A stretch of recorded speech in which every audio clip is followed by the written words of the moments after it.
titre du message ce matin, c'est « Laisse Dieu conduire ta vie ». Voilà. Vous savez que la vie chrétienne, eh bien, c'est un peu... alors, c'est différent de la vie de tous les jours, mais quand même, il y a des similitudes.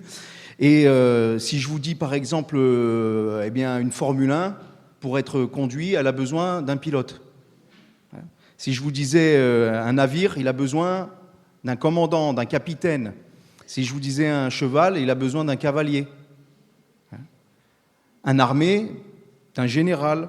Un chantier de construction, eh bien, il a besoin d'un maître d'œuvre, d'un chef de chantier, et une entreprise d'un directeur, etc., etc. Et dans le royaume de Dieu, c'est pareil. Voilà. L'Église, eh bien, a un chef. Et c'est par ce chef qu'elle doit se laisser conduire pour que ça fonctionne. Pour que ça fonctionne. Pour que le projet arrive à son terme, pour que le voyage se déroule bien, eh bien, il faut se laisser conduire par le Seigneur pour arriver dans la cité céleste. C'est notre conducteur. Alors, 2 passages, j'aurais pu en prendre plein d'autres, mais Éphésiens, chapitre 1er, verset 22, il est dit que Dieu a tout mis sous les pieds de Jésus et il l'a donné pour chef suprême à l'Église.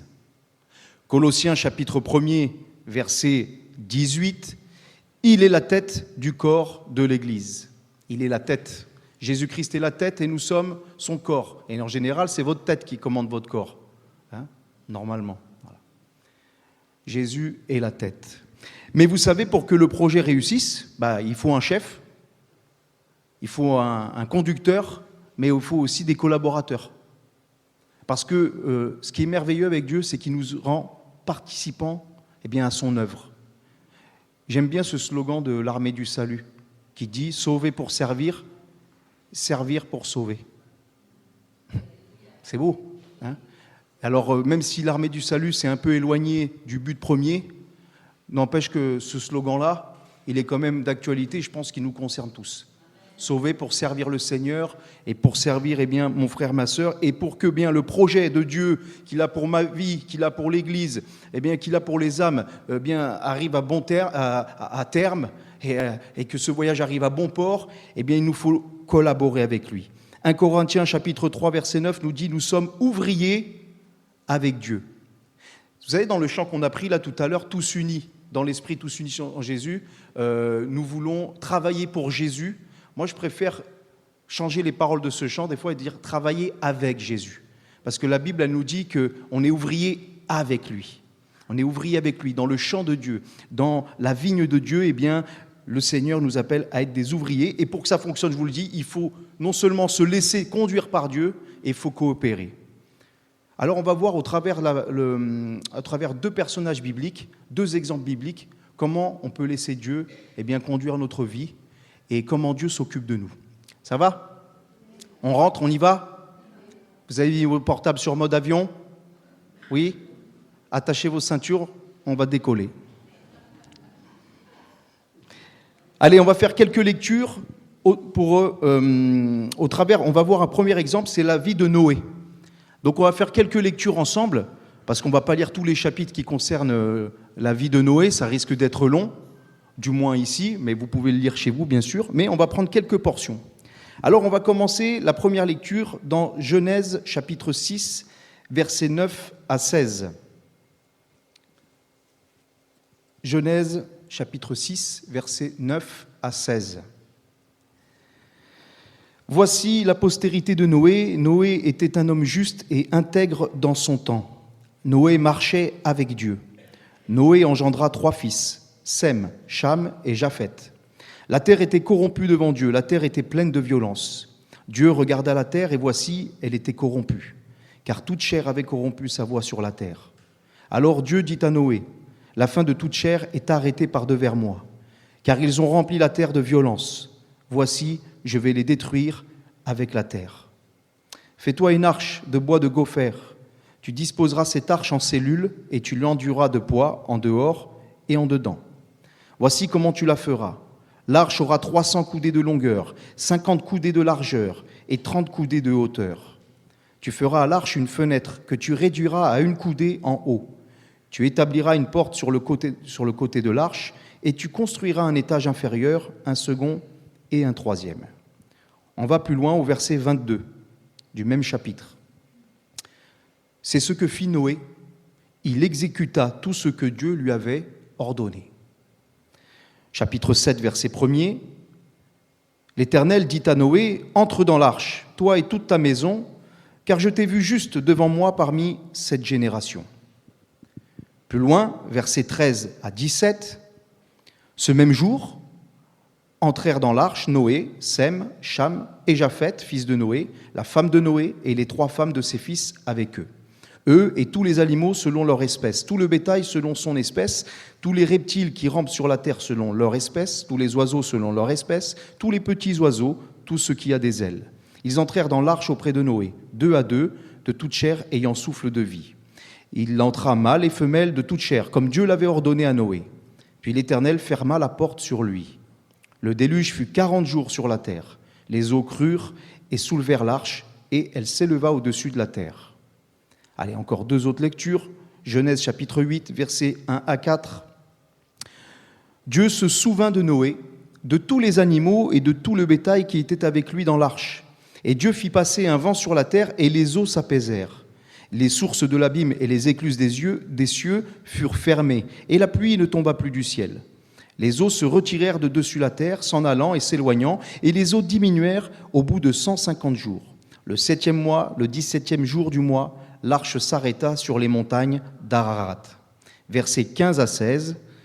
Alors Dieu parla à Noé en disant, « Sors de l'arche, toi et ta femme, tes fils et les femmes de tes fils avec toi. » Amen. Voilà un petit résumé de cette histoire, l'histoire du déluge, qui, je vous le rappelle, n'est pas un conte pour les enfants, mais une histoire qui a réellement eu lieu. Ce n'est pas métaphorique, non, il y a bien eu un déluge sur cette terre, il y a même des preuves scientifiques à cela, et puis même au travers de plus de 200 cultures, eh bien, cet cataclysme est évoqué, vous voyez, au travers le monde, au travers de plus de 200 cultures, oui, c'est ça. Donc ce n'est pas une histoire pour enfants, on a tendance à voir l'arche de Noé, vous savez, quand arrivent les périodes des fêtes, là, avec les petits cadeaux, les animaux, la girafe qui sort le cou par la fenêtre, tout ça. Alors on prend ça à la rigolade, et les non-croyants prennent ça à la dérision, mais nous croyons dans la parole de Dieu, et nous la recevons telle qu'elle est. Et au travers de cet épisode du déluge, ô combien il y aurait d'enseignements à donner. Combien on pourrait donner d'enseignements, faire de prédications, il y aurait tellement de choses à dire. Et ce matin, on va prendre simplement quelques éléments. Peut-être même certains éléments auxquels vous n'avez pas prêté attention dans l'histoire de l'arche. Tout d'abord, on voit que c'est Dieu qui détermine les dimensions de l'arche. C'est Dieu qui détermine les matériaux qui doivent être employés pour l'arche. Ce n'est pas Noé.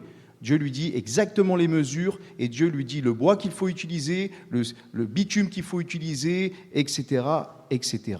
C'est Dieu qui décide du moment où Noé doit entrer dans l'arche, et c'est Dieu qui décidera du moment où Noé sortira de l'arche. C'est Dieu qui ferme la porte de l'arche. Donc c'est Dieu qui, à un moment, scelle l'arche et qui envoie le déluge. C'est Dieu qui va conduire l'arche tout au long de ce périple. C'est Dieu qui va faire que l'arche se pose sur le mont Ararat, qui est en Arménie, Turquie, voilà, aujourd'hui, qui va le faire poser sur ce mont. C'est Dieu qui va le diriger. Vous savez que l'arche, ce n'était pas un bateau avec des voiles, un moteur, un gouvernail et tout ça. C'était un genre de coffre. En fait, il n'avait pas tellement vocation à naviguer, il avait plutôt vocation à flotter. Vous voyez ? Intéressant de s'arrêter sur le mot arche en hébreu, utilisé dans Genèse chapitre 6, c'est le mot Théba. Et il est utilisé, ce mot, une autre fois dans la Bible, à un autre seul endroit dans la Bible. C'est dans Exode, chapitre 2, verset 3. Il va s'afficher. Là, il est question des parents de Moïse, qui ne peuvent plus cacher l'enfant, puisque vous savez qu'à l'époque de Moïse, le pharaon veut faire tuer les premiers mâles, les mâles. Les mâles des enfants hébreux. Et donc, ils ne peuvent plus le cacher parce que l'enfant est grandi, mais il est dit que sa mère vit qu'il était beau. Pas seulement beau de figure, mais beau et que Dieu avait un projet pour lui. Que Dieu avait un avenir pour cet enfant. Et c'était conduit par l'Esprit, puisque c'était bien sûr le grand libérateur des Hébreux, le plus grand prophète chez les Juifs. Et donc, eh bien, elle ne va plus pouvoir le cacher, elle va prendre une caisse de jonc. Et là, caisse de jonc ici, c'est le même mot que l'arche dans Genèse, c'est Théba. Elle va l'enduire de bitume, comme l'arche, elle va mettre l'enfant, le déposer, et on sait que l'enfant va être conduit au bord du fleuve, et il va être conduit après ensuite dans la maison de Pharaon, et c'est ce qui va faire que Moïse va être élevé, etc. Et vous connaissez l'histoire. Intéressant de voir que Dieu s'est occupé de cet enfant, que Dieu s'est occupé de l'arche, que c'est Dieu qui l'a conduit en toutes choses. Est-ce que vous croyez que Moïse a pu diriger la caisse dans laquelle il était? Même sa mère, elle ne pouvait que le remettre au Seigneur. De la même manière que les 8 personnes dans l'arche de Noé ne pouvaient rien faire. Ils étaient ballottés à droite, à gauche, et Dieu a décidé de les poser là. Et c'est intéressant de voir à quel point Dieu conduit toutes choses quand on le laisse faire. Parce qu'il faut laisser Dieu conduire notre vie. Il faut le faire avec la foi. C'est ce que nous dit Hébreux chapitre 11, verset 7. C'est par la foi que Noé, divinement averti des choses qu'on ne voyait pas encore, Dieu lui a dit, je vais faire venir le déluge, je vais faire venir un jugement. Mais il fait beau, Seigneur, il n'y a pas de nuages, un soleil brillant, comment ça, un déluge? Je vais faire venir le déluge. Et il est dit que Noé, saisi d'une crainte respectueuse, construisit un arche pour sauver sa famille. C'est par elle qu'il condamna le monde et qu'il devient héritier de la justice qui s'obtient par la foi. Il fallait le faire quand même, construire un arche. Attendez, ça a duré une centaine d'années, la construction de l'arche. Je ne pense pas qu'il était expert en bateau. Il a dû travailler, et puis c'était pas comme aujourd'hui. Même aujourd'hui, si on devait construire un arche comme aux dimensions de l'arche de Noé, ça serait déjà une grande entreprise. Mais encore, on a des scies, on a des tractopelles, on a des outils, on a des choses. Et Noé, c'était à la main, voilà, avec ses fils.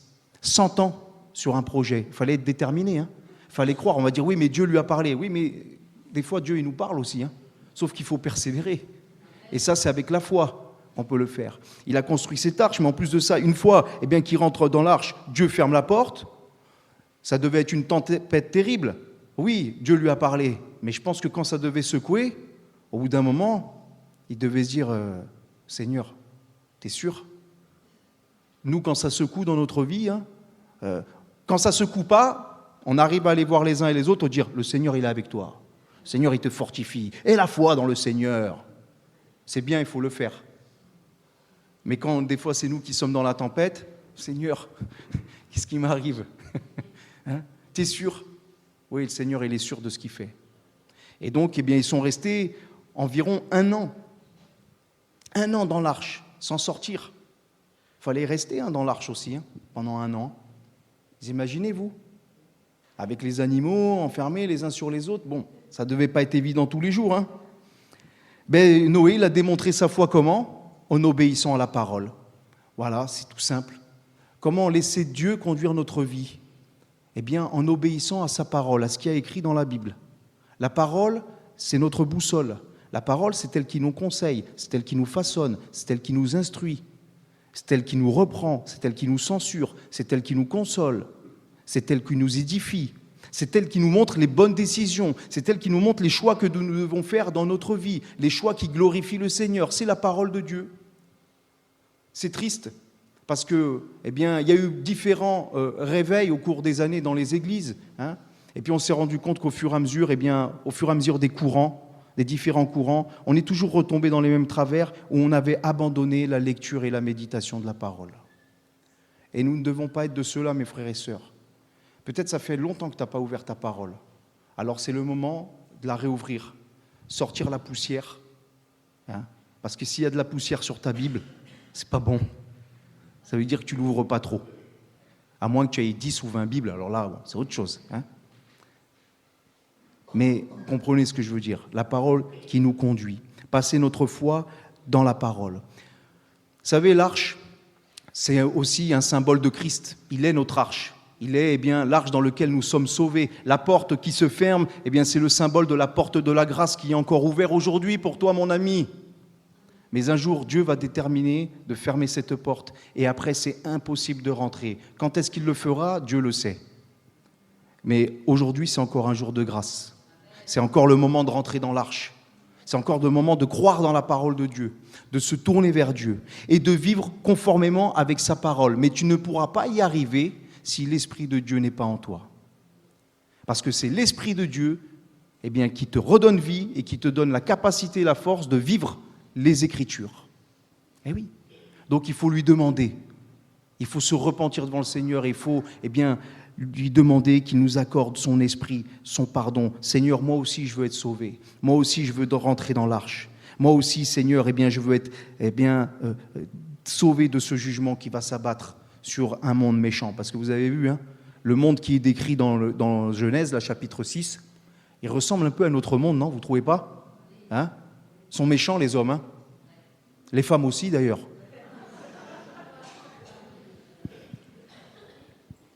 Christ, notre arche, qui nous mènera à bonne destination. Mais pour cela, mes frères et sœurs, il faut bâtir avec les matériaux que Dieu nous donne. Si Dieu il te dit il faut que tu bâtisses ta vie avec du bois de gopher, prends pas du chêne. Si Dieu te dit enduis de bitume ton arche, mets pas autre chose à la place. Fais les choses selon l'ordre de Dieu. Si Dieu te dit des dimensions de l'arche, fais les dimensions. Reste dans le cadre, dans les mesures du cadre que Dieu donne. Si Dieu il te dit tu vas jusqu'à là et tu ne vas pas plus loin, va pas plus loin. Vous voyez, c'est ça, de bâtir avec les matériaux, avec les mesures de Dieu. Dans le temps de Dieu, Dieu, quand il te dit c'est maintenant, c'est maintenant. Vous voyez, il faut agir, il faut travailler, il faut bâtir selon les instructions de Dieu. Mes frères et sœurs, on ne maîtrise rien de notre vie. Il y a des gens, parfois ils croient qu'ils maîtrisent tout, vous savez. On voit des fois les businessmen là, à New York, ils ont 15 portables, ils ont des valises, des ordinateurs, ils pensent que c'est les maîtres du monde, ils maîtrisent tout. Ils maîtrisent tout, ouais. Puis jusqu'au jour où il y a un avion qui percute la tour. Ils maîtrisent tout jusqu'au jour où il y a une veine qui éclate. Ils maîtrisent tout jusqu'au jour où il y a le cœur qui s'arrête. Ils maîtrisent tout jusqu'au jour où il y a le drame qui arrive.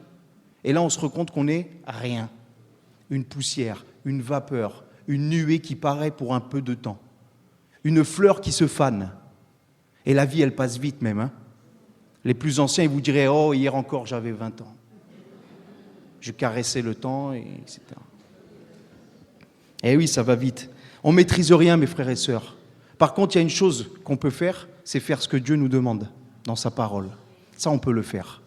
Ça, on peut le faire parce que si Dieu nous donne des commandements, ça veut dire qu'on peut y obéir avec sa grâce, avec sa force, avec son esprit. Sinon, notre Dieu, il ne nous donne pas des commandements.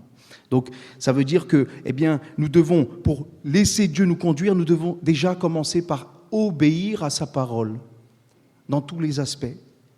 Et lui, il conduit le navire. T'inquiète pas. Il va t'amener à bon port, le Seigneur.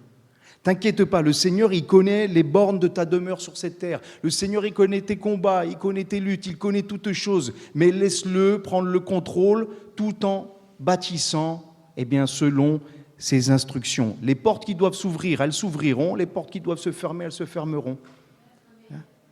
Comme on dit au Maghreb, Inch'Allah, si Dieu veut, voilà.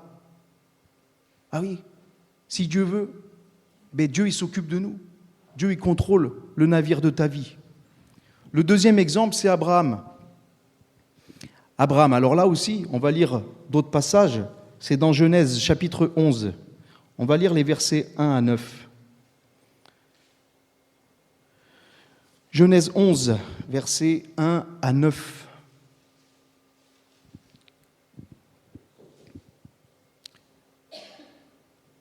Toute la terre avait une seule langue et les mêmes mots. Comme ils étaient partis de l'Orient, ils trouvèrent une plaine au pays de Shinéar et ils y habitèrent. Ils se dirent l'un à l'autre, « Allons, faisons des briques, cuisons-les au feu. » Et la brique leur servit de pierre et le bitume leur servit de ciment. Ils dirent encore, « Allons, bâtissons-nous une ville et une tour dont le sommet touche au ciel. Et faisons-nous un nom. » Retenez bien ceci, « Faisons-nous un nom. Afin que nous ne soyons pas dispersés sur la face de toute la terre. » L'Éternel descendit pour voir la ville et la tour que bâtissaient les fils des hommes. Et l'Éternel dit, « Voici, ils forment un seul peuple, et ils ont tous une même langue, et c'est là ce qu'ils ont entrepris. Maintenant, rien ne les empêcherait de faire tout ce qu'ils auraient projeté. Allons, descendons, et là confondons leur langage, afin qu'ils n'entendent plus la langue les uns des autres. Et l'Éternel les dispersa loin de là, sur la face de toute la terre, et ils cessèrent de bâtir la ville. C'est pourquoi on appela du nom de Babel, car c'est là que l'Éternel confondit le langage de toute la terre, et c'est là que l'Éternel les dispersa sur la face de toute la terre. On va plus loin, chapitre 12, versets 1 à 3. Genèse, chapitre 12, versets 1 à 3.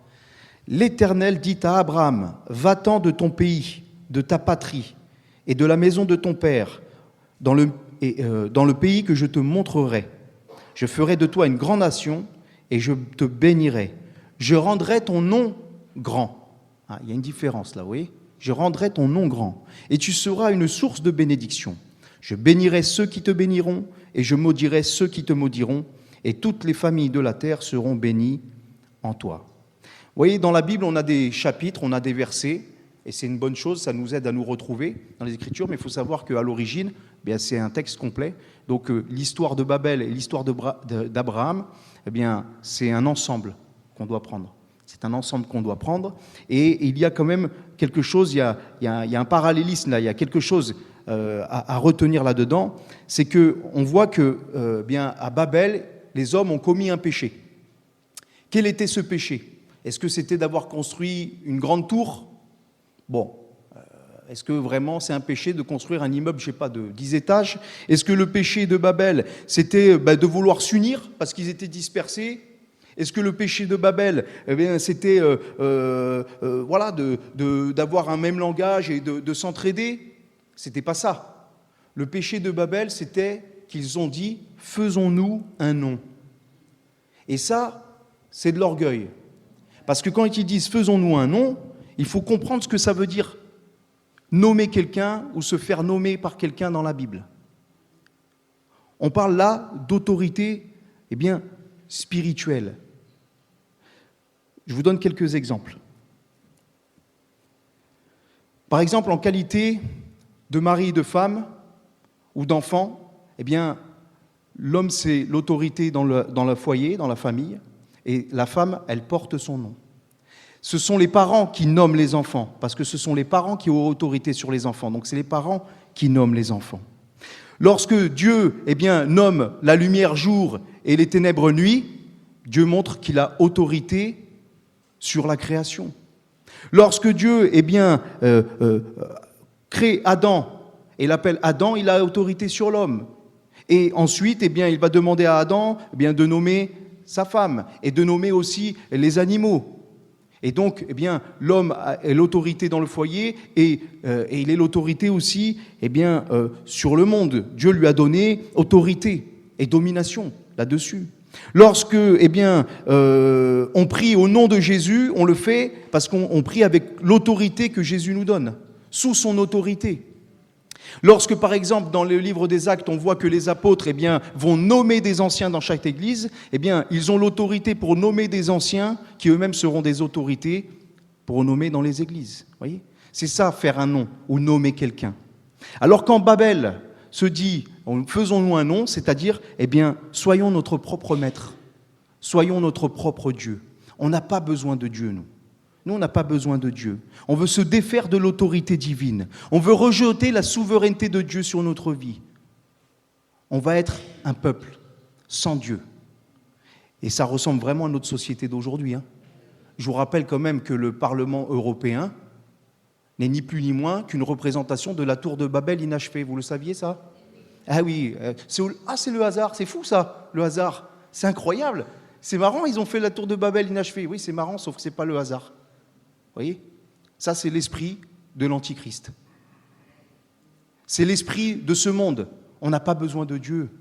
Sortons Dieu des écoles, sortons Dieu de nos vies, sortons Dieu de tout, de notre vie de famille. Sortons Dieu, on n'a pas besoin de Dieu. C'est qui Dieu ? Dieu, il existe Dieu, mais non, mais bien sûr que non. Il y a eu une explosion, on vient de nulle part. Quelle folie de croire qu'il y a un Dieu. Ils sont encore assez stupides pour croire que Dieu existe. Eh oui, vous voyez, ça c'est le monde. C'est l'esprit de ce monde. Un monde sans Dieu, qui veut se défaire de Dieu. Mais nous ne sommes pas du monde, mes frères et sœurs. Et peut-être si quelqu'un est encore dans le monde qui ne s'est pas engagé avec le Seigneur l'appelle aussi à sortir de sa patrie. C'était notre patrie avant le monde. On faisait partie du monde. Mais un jour, Dieu il nous a appelés, comme il a appelé Abraham. Il a fait « Va-t'en de ton pays. Quitte la maison de ton père, va-t'en de ton pays et va dans un pays que je te montrerai. » Abraham aussi, il a dû mettre sa foi en action. Il a dû partir. Et Abraham, il n'a pas cherché à se faire un nom. Mais il a laissé Dieu le nommer. C'est Dieu qui lui a dit « Je vais rendre ton nom grand ». Ça veut dire qu'Abraham, il a accepté la souveraineté de Dieu. Abraham, il a accepté le plan de Dieu sans même savoir où il allait. Sans même savoir où il allait. Le principe de la soumission aux autorités dans la Bible, il est présent, mes frères et sœurs. Je sais que ça ne fait pas plaisir des fois, mais il faut être soumis. Il faut être soumis les uns aux autres, il faut être soumis surtout au Seigneur. Un passage merveilleux dans Éphésiens chapitre 5, versets 22 à 32. Éphésiens chapitre 5, versets 22 à 32. « Femmes, soyez soumises à vos maris comme au Seigneur, car le mari est le chef de la femme, comme Christ est le chef de l'Église, qui est son corps et dont il est le sauveur. » Attention, là, il y a les féministes de dehors qui ont dit « Oh là là, mais c'est quoi, rétrograde, patriarcat, papa. » Mais nous, on se base sur la Bible. Bon, c'est écrit. Vous voulez qu'on les efface ? Seulement la soumission selon Dieu, ce n'est pas la soumission dans ce monde. Et justement, on va continuer à lire la suite. « Or, de même que l'Église est soumise à Christ, les femmes aussi doivent l'être à leur mari en toutes choses. Marie, aimez vos femmes comme Christ a aimé l'Église et s'est livré lui-même pour elle. » Ah, vous voyez ? C'est différent. « Afin de la sanctifier par la parole, après l'avoir purifiée par le baptême d'eau, afin de faire paraître devant lui cette Église glorieuse, sans tache, ni ride, ni rien de semblable, mais sainte et irrépréhensible. C'est ainsi que les maris doivent aimer leur femme comme leur propre corps. Celui qui aime sa femme s'aime lui-même, car personne n'a haï sa propre chair, mais il la nourrit et en prend soin, comme Christ le fait pour l'Église, parce que nous sommes membres de son corps. C'est pourquoi l'homme quittera son père et sa mère et s'attachera à sa femme, et les deux deviendront une seule chair. Et ce mystère est grand, je dis cela par rapport à Christ et à l'Église. Et c'est pour cela que j'ai pris ce passage ce matin. Parce que l'homme quittera son père et sa mère, l'homme quittera la patrie de son père, et il s'attachera à Christ. Et il fera une seule avec lui, une seule chair. Vous voyez, ce mystère, c'est ça. On a quitté ce monde pour faire un avec notre Seigneur. L'épouse, qui épouse l'époux. Vous voyez pourquoi le couple, c'est important ? Parce que ça représente l'image de Christ et de l'Église. Et c'est vrai que ce que nous avons fait un jour, nous avons quitté notre patrie et nous avons suivi, comme Abraham. Et Dieu va lui dire, je ferai de toi, je te bénirai. Mais quand Abraham il est parti, il ne savait pas où il allait. Dieu ne lui a pas dit où il allait. Il lui a dit, tu vas dans le pays que je te montrerai. Je vais te montrer. On dit, ouais, mais Abraham, c'était le père de la foi. Ouais, mais il fallait le faire quand même. Il fallait partir pour arriver. Et je vais où, Seigneur ? Continue. T'es sûr ? Parce que là, il y a la famine. Je vais peut-être aller en Égypte. Égypte, problème. Reviens. Ok, va là-bas. Et Dieu, il nous révèle son plan petit à petit. Et heureusement. Parce que vous savez quoi ? Si des fois Dieu il nous montrait son plan d'entrée de jeu, je crois qu'il y en a beaucoup qui n'iraient pas. Et moi, j'arriverai en tête de liste devant vous. Si Dieu montrait les choses où on devait aller, moi, c'est sûr que je n'irai pas. Donc, au fur et à mesure, ah oui, quand même, d'accord. Vous voyez, et ça, c'est toujours pareil, il faut accepter le plan de Dieu dans sa vie aussi. Parce que parfois, le plan de Dieu, ce n'est pas le plan que nous, on avait fait. Nous, on fait des plans, des fois, on fait des dessins. On se fait alors là, au mois d'août, ça, septembre, là-bas, ok, on va faire ça, donc je vais acheter la maison, je vais là, je vais vendre, je vais faire ceci, je vais quitter le boulot, je vais faire comme ça, l'autre, je vais l'inviter, attends, on fait des plans. Bon, c'est pas grave d'avoir des projets, c'est bien d'avoir des projets, attendez. Mais des fois, à un moment, on a une parole de Dieu et il nous dit, c'est pas ça le plan, j'ai prévu pour toi, c'est un autre. Ah non, mince, non, je suis pas d'accord là. Ah ouais, ok, mais c'est mon plan. Et comment laisser Dieu conduire nos vies ? Se soumettre à sa souveraineté aussi. De dire, Seigneur, je suis pas trop convaincu là par le plan. J'ai pas trop envie, je sais pas où tu me mènes, mais je vais me soumettre. Je vais me soumettre parce que je crois Seigneur, que tu veux le mieux pour moi. Je crois que tu es celui qui va me montrer. Et c'est vrai que des fois, les défis sont grands, les défis sont inconnus, les défis sont inatteignables. Mais petit à petit, le Seigneur, il nous aide à les traverser, à avancer, à marcher avec lui. Il y avait un reportage, là, il y a quelques, je ne sais plus c'était quand, l'an dernier, où j'ai regardé, c'est un jeune, là, c'était un jeune youtubeur, et il se lance le défi de montrer l'Everest. Vous l'avez vu? Ouais, c'est intéressant, hein, parce que tout le monde, personne misait une pièce sur lui. Il dit, mais il est fou, lui, il n'a jamais fait d'alpinisme, le gars, il va monter l'Everest. Et il y est arrivé, par persévérance, petit à petit. Il a commencé à monter une petite montagne, et puis une plus grande, une plus difficile, et puis il y est arrivé. Mais vous voyez, le plan de Dieu dans notre vie, c'est pareil. C'est-à-dire que même si ça nous paraît insurmontable, avec Dieu, nous ferons des exploits. Sans Dieu, on ne va rien faire. On va peut-être faire nos projets, on sera content, on fera comme Babel. Non, non, moi je veux faire ma vie, je veux faire mon nom, Seigneur. Je vais te mettre en dehors de mes plans, mais ce n'est pas ça que le Seigneur nous demande. Il faut accepter son plan, sa souveraineté. Chacun a une place dans le corps de Christ. Chacun a une place dans le plan de Dieu. À nous de trouver quelle est la nôtre et de prier le Seigneur pour qu'il nous conduise. Mais nous devons nous soumettre à ce plan-là. Parce que nous savons que Dieu prend soin de nous, mes frères et sœurs. Moi, j'aime bien mon beau-frère, le frère de ma femme, au Brésil. Je le cite souvent en exemple, parce qu'il m'a assez interpellé. Il est pasteur là-bas, et il est quand même bien moins loti que nous, les pasteurs occidentaux. Hein? On ne peut pas se plaindre. Et des fois, il ne sait même pas comment il va payer son loyer à la fin du mois. Mais il est tranquille. Vous le voyez, ah oui, tu ne sais pas comment tu as... Non, mais il dit toujours, papa prend soin de moi. Et vous savez quoi? Dieu pourvoit toujours. Je suis rentré dans sa voiture. Vous avez déjà conduit une voiture avec un trou sur le plancher, vous? Vous voyez la route? Je dis, mais il y a un trou là. Ouais, je suis content, papa, il prend soin de moi, il m'a envoyé cette voiture. Avant, on devait partir à pied, tout ça, regarde. Je dis, ouais, ok. Bon, ben, prie qu'ils prennent soin de moi aussi, hein, parce que...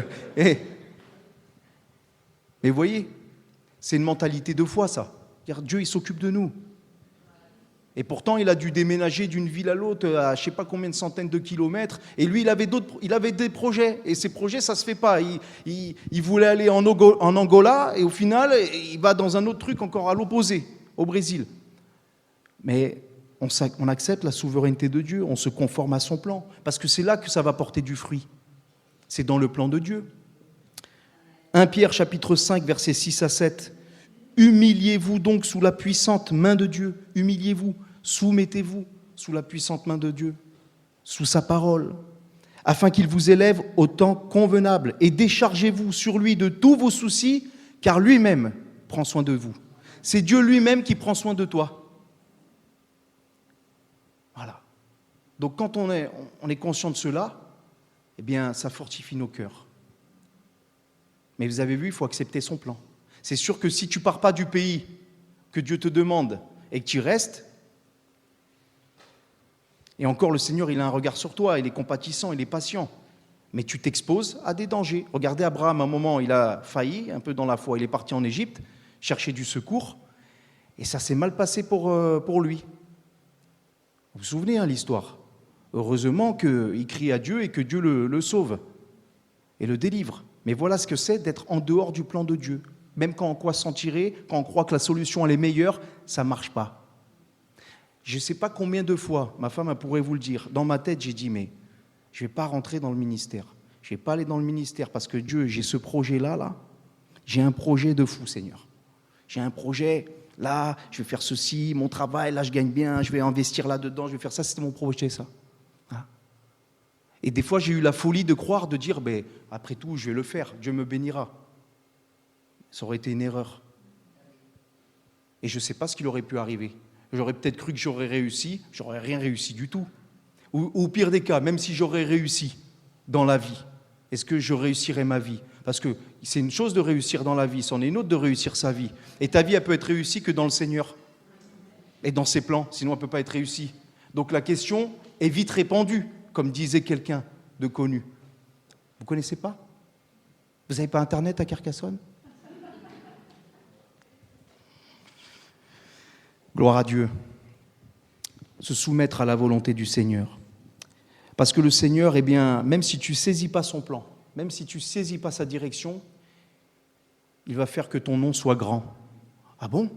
Oh, il nous dit ça, le pasteur, que mon nom soit grand, quoi. Je vais être une star de la télé? Non, pas que ton nom soit grand comme Le Monde, c'est pas ça. Non, il va rendre ton nom grand comment? On va lire un passage ensemble. Apocalypse, chapitre 3, versets 5 à 6. Apocalypse, chapitre 3, versets 5 à 6. Celui qui vaincra sera revêtu ainsi de vêtements blancs.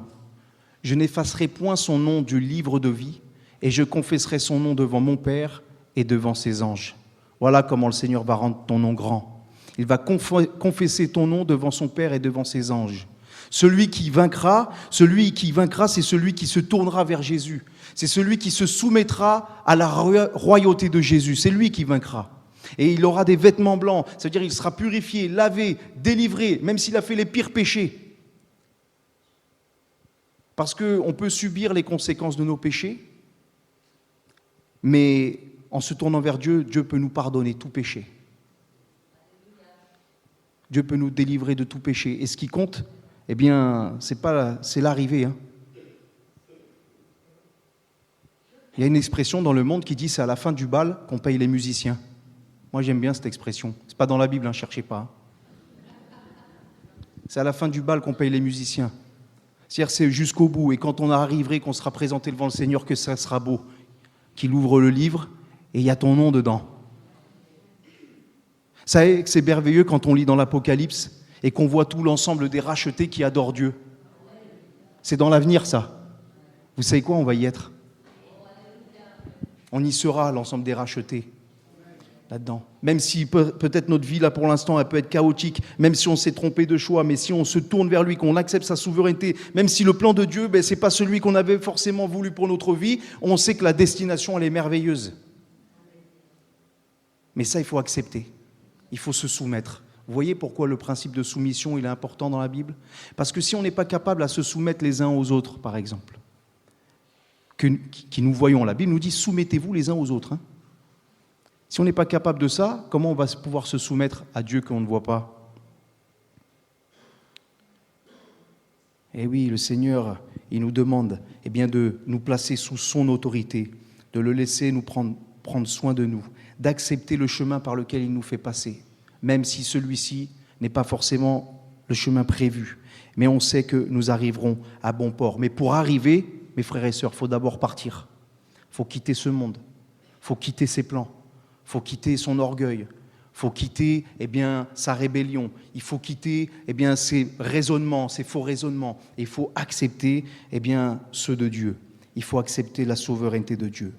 Alors le Seigneur fera au-delà de ce qu'on peut imaginer ou même penser. Dieu est bon, mes frères et sœurs. Sachez-le, toutes choses concourent au bien de ceux qui aiment Dieu. Et quand on dit toutes choses concourent au bien, des fois ce n'est pas le bien comme nous on l'entend, mais Dieu fait les choses pour ton bien, pour mon bien, dès l'instant où j'accepte sa volonté dans ma vie, dès l'instant où je me soumets à sa parole. Alors laisse le Seigneur agir. Jésus a dit, j'agis, mon Père agit jusqu'à maintenant, moi aussi j'agis. Et le Seigneur, il est vivant pour agir encore aujourd'hui. Amen. Allez, on va prier ensemble. Merci notre Dieu, notre Père, pour ta parole. Elle est vraiment merveilleuse. Ta parole, elle nous montre comment bâtir. Ta parole, elle nous montre comment nous diriger, Seigneur. Mais ta parole nous montre aussi que nous avons, dans ce plan-là, une collaboration avec toi. Nous sommes ouvriers avec toi. Et Seigneur, si ce n'est l'Éternel qui bâtit, celui qui bâtit, bâtit en vain.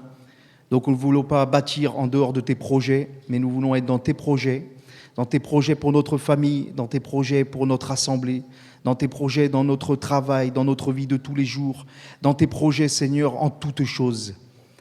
Conduis-nous, Seigneur, dirige-nous, afin que ton nom soit glorifié et que nous puissions parvenir à ce grand jour merveilleux où notre nom, Seigneur, sera confessé devant le Père, devant les anges. Jésus qui confessera notre nom. Quelle gloire, Seigneur, quelle grâce, quelle bénédiction. Merci, notre Père. Sois béni. Amen. Que le Seigneur vous bénisse, mes frères et sœurs. Voilà, laissez-vous conduire par Dieu. Hein?